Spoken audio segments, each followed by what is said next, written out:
Hello, my name is Sam Feltham and welcome to Expert Interviews here on Smash the Fat. With me today is the founder and creator of the Epic Fitness Summit. It's Richard Lovatt. How's it going, Rich?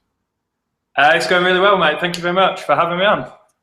It's not a problem at all, and it's a real pleasure because I've been to BodyPower, which is where the Epic Fitness Summit is going to be taking place, over the past few years, and kind of seen it grow and grow each and every year, and it's kind of cool to see like all the different things within the fitness industry, because it's probably one of the largest, if not the largest, fitness convention in the country. And then you've kind of bolted on this extra thing called the Epic Fitness Summit, which is what we're going to talk about today. And it's got some great debates and discussions and lectures that are going to be going on there. But before we kind of get into all of that, how exactly did you kind of get into this crazy world of health and fitness, and how did you come to create, found and organize the Epic Fitness Summit? Well, I'll tell you what, that is a long story. We could be here for hours to go through that, from start to finish. But I suppose that, I came into the fitness world, which is probably a very similar journey to a lot of people, as in, I really liked sport. I really like going to the gym. Out of everything I used to do in my life, those were the only two things I really gave passion to. And I went to uni and I kind of studied a bit of sport management, but that was more of the business side of things, and it just wasn't really thrilling. So I made the hard choice to drop out. So I'm officially a dropout, so to speak. And I just kind of followed my passion for training, and then obviously that just took me down the PT route, and I followed that, got a load of different qualifications, did some internships, met some cool people. I got a job as a strength and conditioning coach for the LTA. So worked with some quite high-profile players there. But and then my path changed again, and I was kind of like, nutrition is really where I'm heading. That's something that interests me. So I started doing a lot of digging of the research and got to meet people like Alan Aragon and people like that. And it took me down that route, started my own nutritional consultancy business. And just throughout doing that, I was doing a lot of writing over my blog. And, it just opened my eyes to another area of fitness, so to speak, that I kind of thought was a bit underground, not very sexy, so to speak, not common knowledge. Mm-hmm. So, and there's quite a lot of these areas in fitness, I think, that need to be, I think, put to the public more, or shown in a bigger domain. Like BodyPower is, as you said, it's the Europe's largest fitness expo. So, and you go there and it's great. It's got huge elements of fitness. Everything is there. But the bit I'm personally interested in, and maybe what yourself and your listeners, I was like, well, that kind of element of fitness is nowhere to be seen. It's not really to be seen at any expo. So that's where the idea came from. And I already worked for BodyPower at the time. Came up with a plan. This was about a year and a half ago now. Put together a bit of a business model, and well, here we are today. Ready to take on the world. Because Epic isn't just like the fact that it's going to be an Epic Fitness Summit, but it actually stands for Evidence and Practical Insight Centered. So kind of what's the thinking behind that? It sounds quite cheesy, doesn't it? And a bit catchy. But I mean, that's what a brand name needs. Mm-hmm. But obviously, I did want to base it around evidence-based fitness. Mm-hmm. But that's not very sexy at all, whereas Epic Fitness is.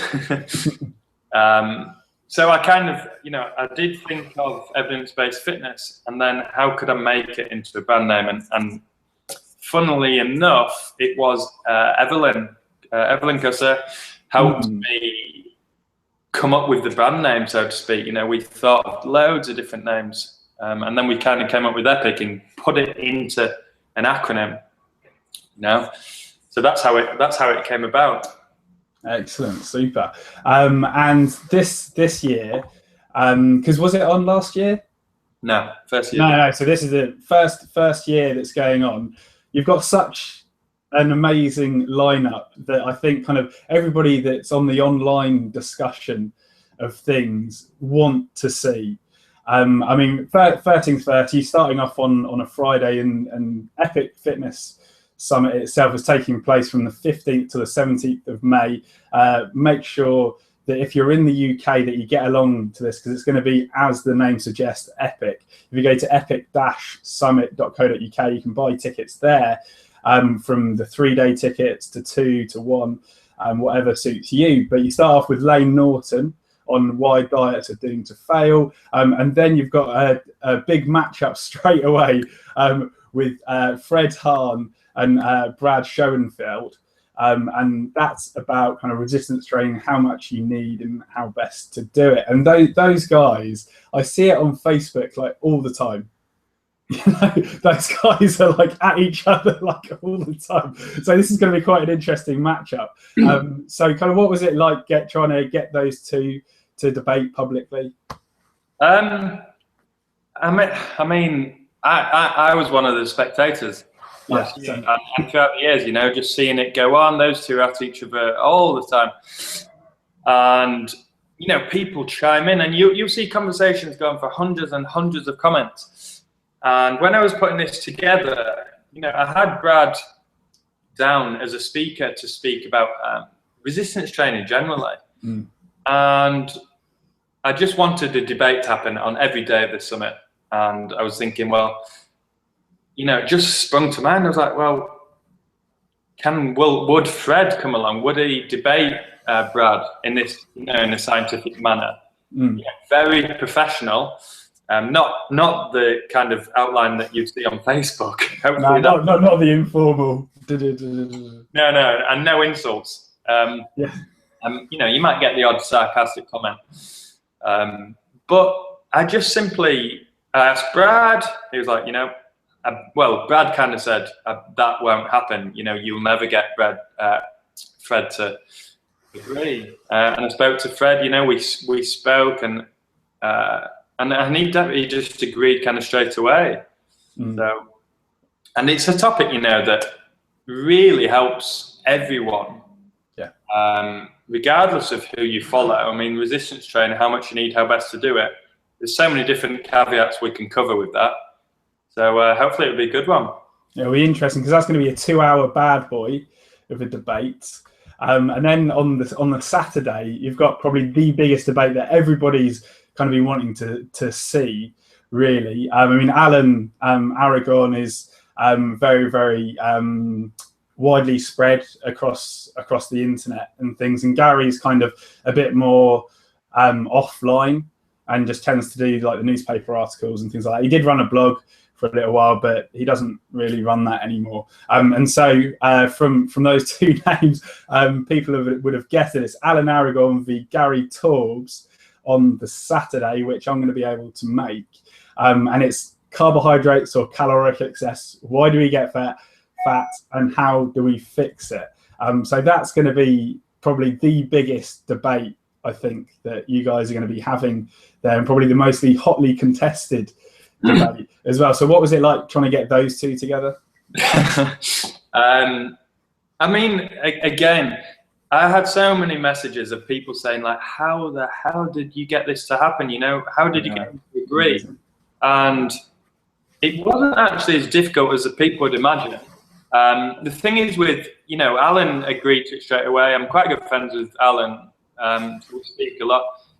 And I said, I wanted him part of a debate. And I forget what debate it was. Alan was debating someone, I think it was a couple of years back. Jeff Folick. Yeah, that's it. And that went really well. It got a lot of views, and you know, people loved it. It was on the internet. You can watch it for free.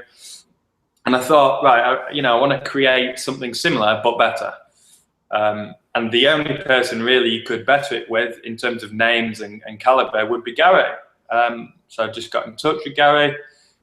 Yeah, I had to go through his speaker, Random House, I think they're called. Mm-hmm. Eventually got in touch with Gary, and we spoke on the phone. You know, and he was really up for it. And he watched the Jeff Ehrlich one and was kind of like, yeah, you know, Alan's a really nice guy. You know, he's very professional. Mm-hmm. And I think that's what pushed Gary towards it. You know, that this could go down. It could be very informative. It could help a lot of people. And so yeah, we went from there. Excellent. Because yeah, I mean, this is what it's all about. It's about trying to get kind of like the almost polarized viewpoints and kind of seeing what you can take from it.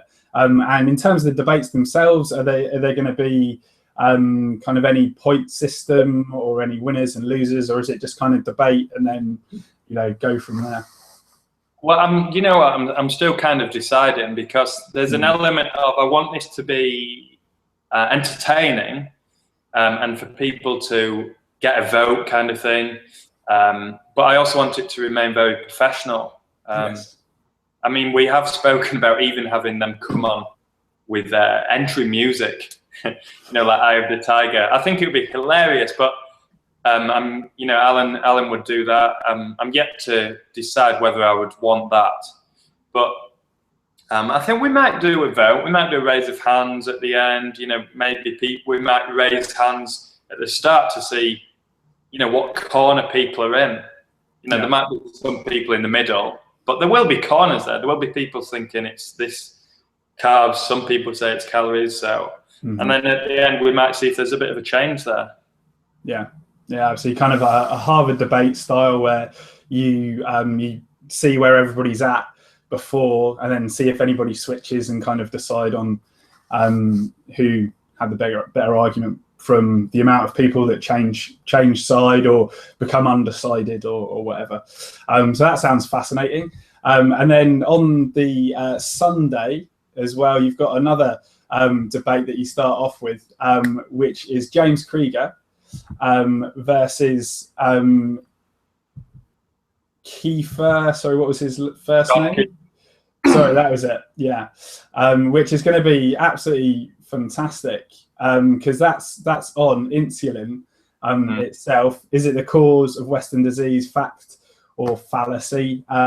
Because James has got a widely read blog, Weightology, and then Mr. Kiefer has got like some well-read things as well. And what was his book?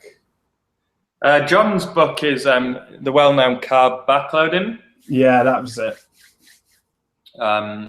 Yeah, and a lot of his work is based on insulin. Yeah. So that it was kind of a no-brainer to him. Yeah, to come on board. And what was it like trying to get them both on board? Was it a similar situation that you just approached them and they were like, yeah, sure? Kind of. I mean, the thing is with this one is I didn't have John Kiefer to start with, and Evelyn had to pull out because of work commitments. So, you know, I was a bit frantic. I was like, how can I, you know, I need someone in last minute, but it needs to be of a high caliber, which is difficult because it was very close to the show. And we came up, you know, I thought of this, I needed a debate again because there actually wasn't one on the Sunday. And I just, you know, it clicked. John Kiefer asked James, would you be up for this? And I rang John. And again, he was like, yep, I'll come. And it was done, you know. So that's happening Sunday morning now. Yeah, that's fantastic. And that's going to be a heck of a lineup and a heck of a weekend for anybody that kind of watches all of the debates going online in comment threads on Facebook and even Twitter and things like that. But you've also got lectures kind of sprinkled in there as well, with Dr. Spencer Nadolski on cholesterol, Greg Knuckles on bending bars and breaking barriers and things like that, and kind of all sorts of things. And assuming as well. On the Saturday, it looks like you've got an epic Q&A. So who's that with? Is it with all the speakers from the day, or is it kind of? Well, it hasn't been fully decided yet. I mean, of course, all I'm going to try and get all the Saturday speakers will be on the stage anyway. They'll already be there. But Saturday, I think actually we have all of the speakers are still there. Even if they've spoke on the Friday, they're still there. And the Sunday speakers will actually be there then. So I'm hoping to possibly get as many as I can of them on the stage and just throw some questions out, you know, and let people ask what they want. Because, you know, a lot of people have messaged actually saying, because, you know, there'll be Q&As at the end of each talk, but I know a lot of people want to just ask more general questions and get to speak to the speakers individually. And I think that's the time that will happen. Absolutely. So that'll be a must go to as well. And of course, because you're kind of in BodyPower already, you can kind of go off and go to BodyPower and things. But for anybody that can't make it on that weekend, are you going to be filming these and putting them online afterwards? Well, it's the age-old question. I think I've been asked at least a million times. Yeah, we're pushing 1,000 now, like honest questions, and I can say that we're not going to stream it live. No, we're not going to do that. We're looking into the recording aspect. I'm sure there will be people there trying to record it anyway, and I'm personally going to be looking out, you know, for that. I'm not bothered if people do clips of it; it's fine. But we're going to look into recording it for sure, and then people just have to look out, you know, for after the summit and how they can get their hands on it. We've got some. Next year, we've got some absolutely huge stuff on the way. So people will have to look out for, you know, the announcements after the summit and then what's going to happen for next year, because that'll be then. Fantastic. And you think it's going to be even bigger the following year as well? Cool, because it's pretty big already. So I'm looking forward to what you got planned for then. Any spoilers or anything? What can I give away? There'll be 2 stages next year, hopefully. And one idea is we're going to open it up and bring in a lot more academics. So bring in, you know, kind of research boards. People can walk around and see what research is happening. And hopefully that'll bring in more of all the students around as well. And I think that's really cool though as well, trying to kind of get the researchers involved with the public themselves and just, you know, fitness professionals at large, so that we can kind of work together to try and, you know, come up with the best solutions. Because that's all we want to do as fitness professionals, is to give our clients the best possible solutions that are out there. So I think we're kind of all on the same page. Whatever we think in terms of what the solution is, that's our kind of end goal. And breaking down those barriers in terms of, you know, academic conferences and kind of just fitness expos and things like that, but bring those two together to try and push us forward. Is that kind of the idea behind Epic? Yeah, that is the idea. I mean, my own personal philosophy is just to help all the fitness professionals, you know, further their knowledge and hear from the world leaders in all different aspects. Because people don't have that or that knowledge and that all these views on hand, especially live in person. You know, so hopefully Epic, you know, it's not just a one thing, come and watch. It's more of, you know, trying to make a movement here and really develop the knowledge and education for, you know, trainers. Fantastic. Well, we've kind of come to the end here, but I believe there were a couple of questions on your own Facebook page. One of which was about a lightsaber. What if you had a lightsaber? What would you use it for? I think was the question. God, I don't know. I have no idea what I would. If I had a lightsaber, the first thing I would cut in half. Who knows? Yeah, I mean, it's a tough one. There's so many different things I'd like to cut in half. God, I mean, what would you use? What would you cut in half? Yeah, I know. I'm trying to think. I'd probably start off with a tree. You know, something relatively easy. You know, just do a bit of lopping of the branches, or even use it for my garden hedges. You know, just a bit of trimming and things like that, and then maybe take it on to the next step in terms of, you know, go deer hunting, and then slice up a deer or something. I don't know. Yeah, possibly not the deer. I mean, I really like the deer, but maybe this would be legal culling, by the way, not just like I'm going to go out and go hunt a deer. Maybe the badger. I think I'd try and get the badger. I think, yeah. Yeah, that would be it there. Fantastic. Yeah. Cool.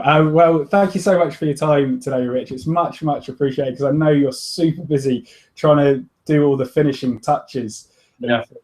But for everybody that is in the UK and is within spitting distance of being able to get to Birmingham on the 15th to the 17th of May, make sure that you go to epic-summit.co.uk, where you can pick up your own ticket. And I'll see you there on the Saturday if you want to come on the Saturday.